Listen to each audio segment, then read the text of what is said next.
मदीने तक पहुँच जाता, कहाँ ताकत थी ये पर में, ये सरवर का करम है जो बुलबुल बाग सरवर में। मदीने से रहे खुद दूर उसको रोकने वाले, मदीने में खुद अख्तर है, मदीना चश्मे अख्तर में। बिस्मिल्लाहिर्रहमानिर्रहीम। औरंगज़ेब ज़ालिम या आदिल। करीब महीना भर पहले एक प्रोपेगेंडा फ़िल्म रिलीज़ हुई जिसमें मुग़ल शहंशाह औरंगज़ेब आलमगीर को इंतहाई ज़ालिम और सफ़ाक शहंशाह के तौर पर पेश किया गया। डायरेक्टर ने मराठा सरदार संभाजी की मौत को नहायत अज़ियतनाक तरीके पर पिक्चराइज़ किया। प्रोपेगेंडा स्क्रिप्ट अज़ियतनाक पिक्चराइजेशन मरकज़ी और सूबाई हुकूमत की तशहीर ने डायरेक्टर और हुकूमत दोनों की मुराद को पूरा कर दिया। रिलीज़ होते ही फ़िल्म मौज़ूए बहस बन गई। प्रोपेगेंडा का असर यहाँ तक पहुँचा कि हज़रत औरंगज़ेब की कब्र तोड़ने, उस पर बैतुल खला बनाने की मुतालिबात किए जाने लगे। माज़ल्लाहि रब्बिल आलमीन। हालात ऐसे बन गए हैं कि किसी भी वक्त उनकी कब्र पर हमला हो सकता है। 17 मार्च को बजरंग दल ने पूना, नासिक, औरंगाबाद और नागपुर जैसे कई शहरों में कब्र हटाने को लेकर एहतजाजी कॉल दी।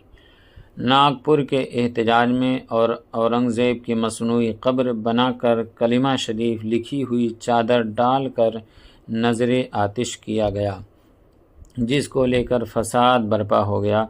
नौबत आगजनी और गिरफ्तारी तक पहुंची। शिद्दत पसंदों के हालिया ट्रेंड को देखते हुए इस बात का शदीद खदशा है कि मुल्क के दीगर हिस्सों में यही तमाशा खड़ा किया जा सकता है। औरंगज़ेब का तर्ज़ अमल समाअत फरमाएँ।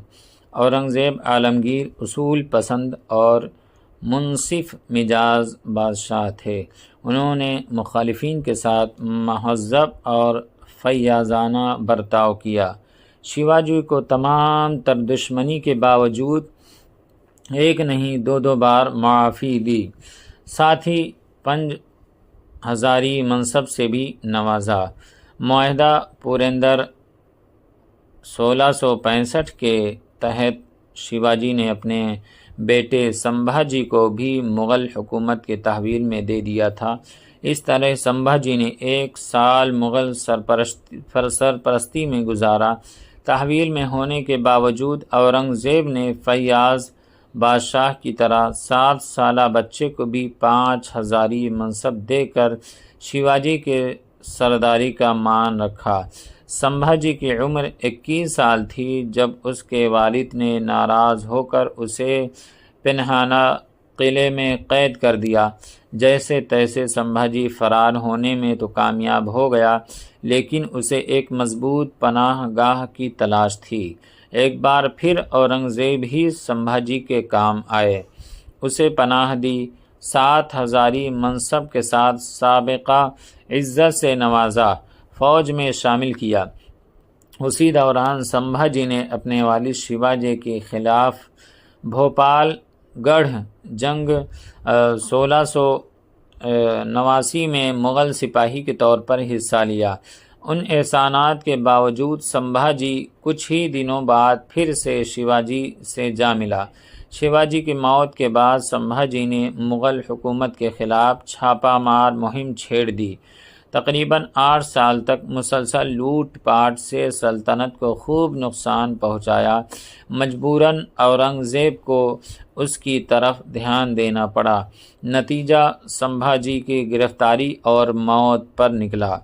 संभाजी के मौत के बाद उनके बेटे शाहू जी की देखरेख मुग़ल सल्तनत ही की जानिब से हुई। संभाजी की अहलिया यानी बीवी बेसो बाई को भी ये नहायत एहतराम के साथ रखा गया। शाहू जी तकरीबन 18 साल तक मुग़ल तहवील में रहकर जवान हुए।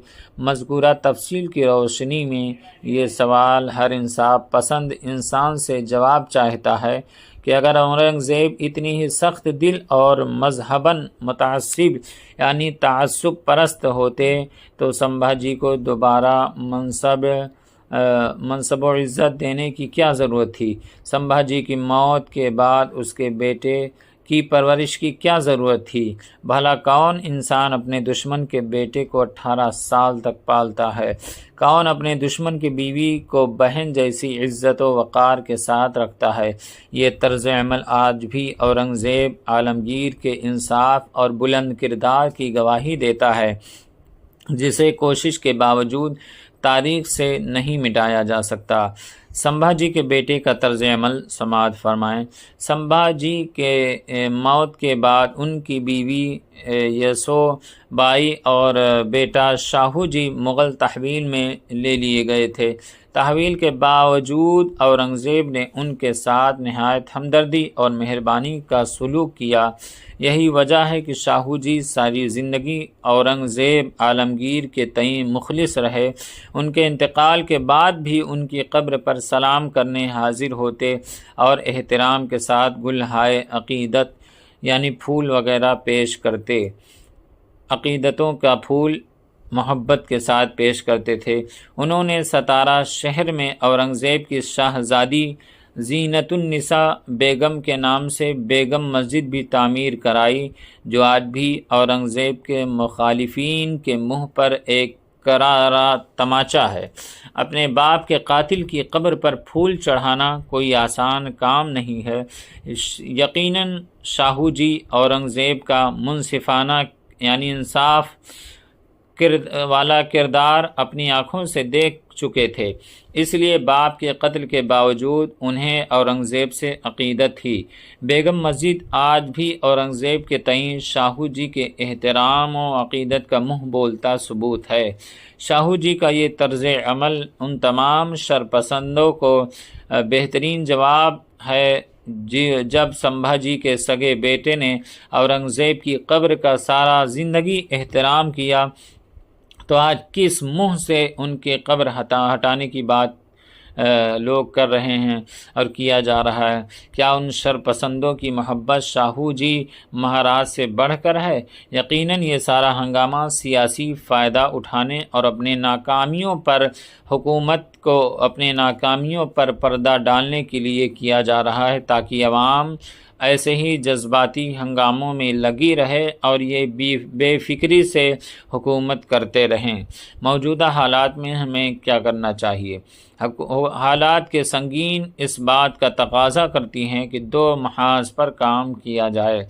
अव्वलन सुप्रीम कोर्ट में मुस्लिम मुखालिफ एसोसिएशन और तहरीक को लेकर एक रट दाखिल की जाए और कोर्ट से इस पर तफसीली सुनवाई और मुस्तकिल हल की गुजारिश की जाए। कोर्ट को ये बताया जाए कि मामला महज किसी कब्र, मस्जिद, जायदाद या दुकान मकान का नहीं रह गया है। अब तो बाज़ाब्ता कौम मुस्लिम का वजूद निशाने पर है। इसलिए जिस तरह मुल्क के पसमानदा दिल्लत अक़वाम को SC/ST एक्ट के तहत कानूनी तहफ़्फ़ुज़ फ़राहम किया गया है, वैसे ही मुसलमानों को भी कानूनी तहफ़्फ़ुज़ फ़राहम किया जाए, ताकि मुसलमान रोज़ रोज़ की अज़ियत व तकलीफ़ से निजात हासिल करें। अज़ीज़ान मिल्लत इस्लामिया, दूसरा काम हमें ये करना चाहिए कि कुछ नुमाया अफराद बराह रास्त वज़ीर आज़म से बात करें। नुमाया अफराद में से कुछ तो वो हैं जो सिर्फ़ मजहबी और मसलकी उमूर ही से दिलचस्पी रखते हैं। इस तरह के उमूर का शायद उन्हें इल्म ही नहीं होता या उन उमूर से लाताल्लुक़ रहना ही पसंद करते हैं। ऐसे में वो अफराद जो अमूमन सियासी और समाजी कामों से दिलचस्पी और वाबस्तगी रखते हैं, उन्हें चाहिए कि वो अपने ताल्लुक़ात बरूए कार लाएँ और मुस्लिम मुखालिफ के बढ़ते हुए रुझान पर वज़ीर आज़म से दखल देने की अपील करें। हमने देखा है कि मुख्तलिफ़ मौक़े पर बहुत सारे खानकाही मजहबी समाजी हज़रात से वज़ीर आज़म की मुलाकातें होती रहती हैं। क्या ही अच्छा होता कि ऐसे अफराद कौमी जज्बात के साथ वज़ीर आज़म को हालात की संगीनियों से बाखबर कराएँ और उनसे बयान जारी कराने की नीज़ संजीदा इक़दामात की अपील करें। हो सकता है इस तजवीज़ पर बाज़ लोग ये कहें कि मौजूदा हालात तो ऐसे नहीं नज़र आ रहे हैं, बहरकैफ़ हमें उनसे मुलाकात करके इस मसले का हल करना चाहिए। याद रखें, जमहूरियत में ख़ुद ही सोचने और नतीजा निकालने से बेहतर होता कि दस्तयाब मौक़े का पूरा इस्तेमाल किया जाए और मुलाकात का अपना एक असर होता है। कई बार ना चाहते हुए भी कुछ चेहरों का मान रखना पड़ता है, क्या पता ऐसे किसी मुलाकात से मामलात को संभालने में थोड़ी बहुत मदद मिल जाए।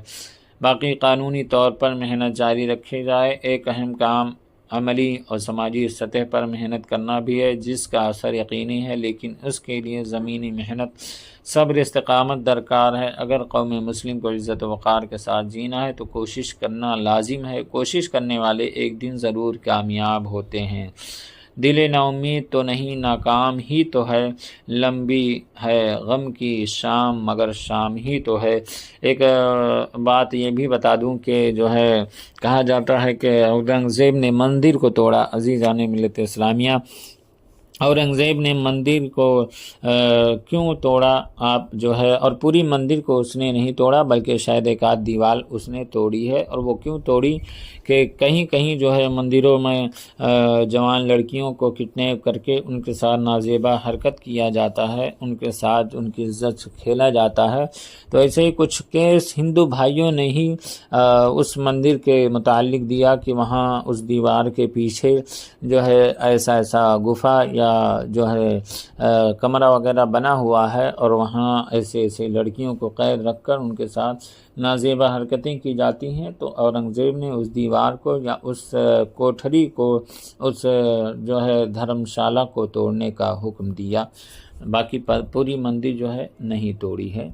अल्लाह ताला हमें सही समझ की तौफ़ीक़ अता फ़रमाए और अपने बुज़ुर्गान दीन की खूब कद्र करने की अल्लाह ताला तौफ़ीक़ रफ़ीक़ अता फ़रमाए।